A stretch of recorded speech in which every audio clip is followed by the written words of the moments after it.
I'm Marshall Klimasewiski. I'm going to read a short prose collage that has been assembled out of items from the Gaddis papers that we have here, William Gaddis papers that we have here in the collection. It takes about 10 minutes to read. From Gaddis, William, 16 lines typed onto the back of a February 1992 letter from Brewer, Karen of the New York Times, and from Brewer, Karen, Circulation, Customer Service, the New York Times. Perhaps in my 70th year, the time has come to set forth some attempt at a cohesive philosophy that this accumulation has tried to express.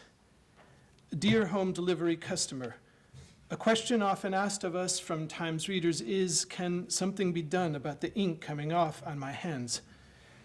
Perhaps in my 70th year, the time has come to set forth some attempt at a cohesive philosophy that this accumulation has tried to express.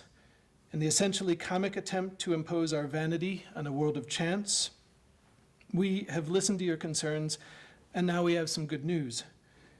In the essentially comic attempt to impose our vanity on a world of chance and take refuge in the notion of the unswerving punctuality of, we are pleased to announce that the New York Times will now be printed with new high-tech inks that are substantially less likely to rub off on your fingers. From Gaddis, William, a single loose typed page of journal entries for the first 3 days of 1976. 1 January 76. What was it then but resentment for having allowed me to become the hateful person I now felt myself to be? From Gaddis, William, 1992, and the clumsy attempts to impose absolutes and fight cause and effect, and the desperate notion that we are put here for some purpose in order to find answers to questions which not only have none, but no reason to have any, and in fact have not been asked. From Brewer, Karen, though it is currently impossible to eliminate ink rub-off entirely, these new inks will reduce rub-off by 60% and yet not affect the clarity of the print. From Gaddis, William, 1992, its meaning only in its very lack of meaning and the unbearable prospect of a disorderly universe, tag ends of the thoughts of others. From Brewer, Karen, we have listened to your concerns and now we have some good news. From Gaddis, Bill, a 1941 pocket-sized, black-jacketed journal with 4 days to the page and Harvard Cooperative Society on the leather-cracked cover. Tucked into the front pocket, one torn ticket stub, green, orchestra circle, one torn ticket stub, pink, loge, wallet photo of self at 19, crossed arms, snarl, big ears, and one small newspaper advertisement clipped from the Star Citizen, wanted for large electrical concern, young men 18 to 25, single, able to travel, must be high school graduate and have birth certificate. August 21st, 1941, he travels fastest who travels alone. October 3rd, 1941, what about that blonde in Oklahoma City? From Gaddis, William, Escape from the East, a short story submitted to an unknown Harvard course on 8 June 1944. From the final page, her low heels scraped the gravel of the driveway as she came closer to the garage, and she called softly. No one heard her. There was only the desert night, open as the ocean, and the tall saguaros with their white flowers sealed against the sky. No one heard her except perhaps a horse down in the barn who answered with a kick against his feed box, or a small rabbit, startled in his desert home, hurrying through the tall, dry grass to get away. From unknown professor's comments on the cover page of Escape from the East. Both Corey and Flora are better. The piece hangs together on a central theme. Something of Corey's struggle comes through your objective method. I get very tired of reading such sentences as the one you wrote, and I broke, bottom of page 15, a short main clause followed by a string of flabby modifiers. This was very bad in your piece about the Negro, and it is coming back on you. It weakens the necessary precision, really denies the essential impersonality of objective writing. Less of it early here, and you could have followed them in immediate scene all the way. You're good, though. A. From Gaddis, William, a single loose typed page of journal entries for the first 3 days of 1976. to January. My second book is now published, widely and well received, and I am congratulated on my capital S success.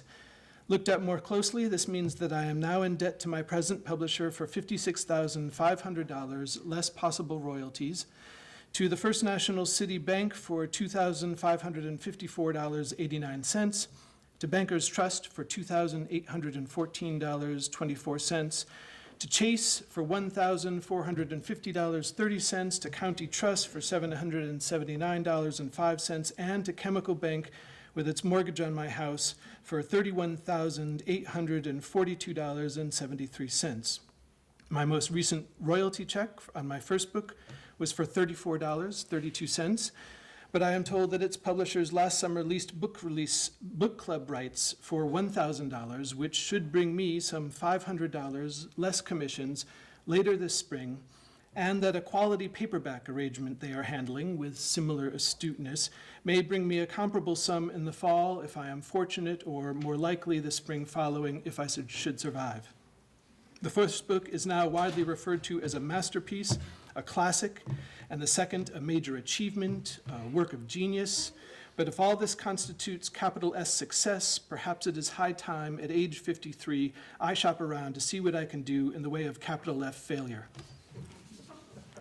From Shore, Dr. Robert S., DDS, to Goldenberg, Dr. Arthur, August 9, 1976. Dear Art, I have studied the series of radiographs that you have taken for your friend Mr. William Gaddis. The presenting periodontitis is generalized, most severe, and with primary and secondary occlusal trauma. From Gaddis, William, to the Federal Bureau of Investigation, March 20th, 1989.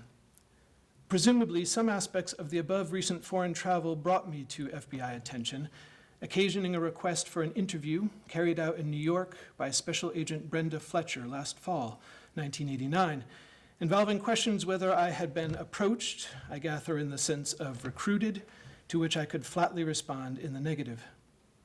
From Shore, Dr. Robert S., DDS. Mr. Gaddis's upper arch is almost terminal, with significant loss of periodontal support, upwards of 85 to 90%. I would envision choosing one of two directions for the upper arch.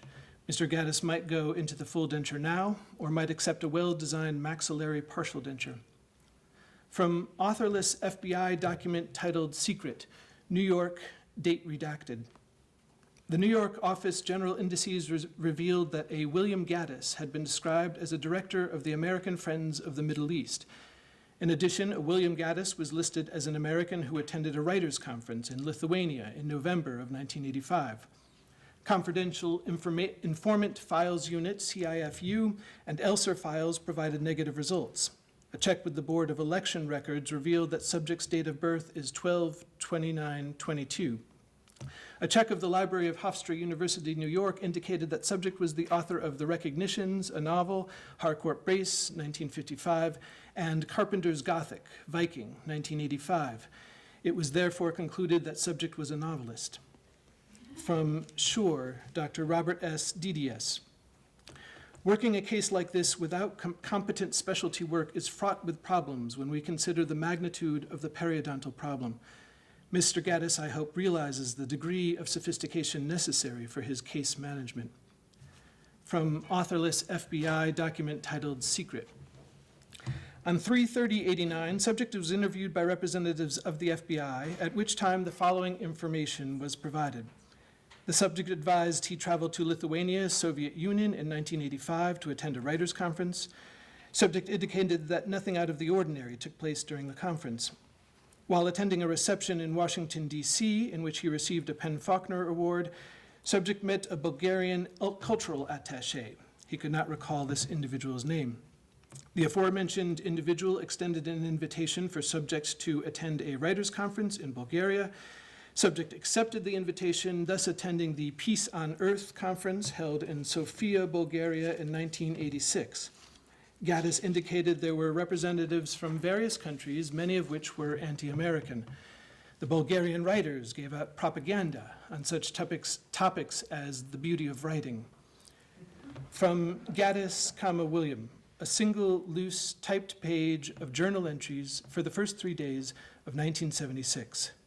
3. Reading Mark Twain, I feel a constant kinship. Imagine how this would offend Alfred Kazin, whose property he has become.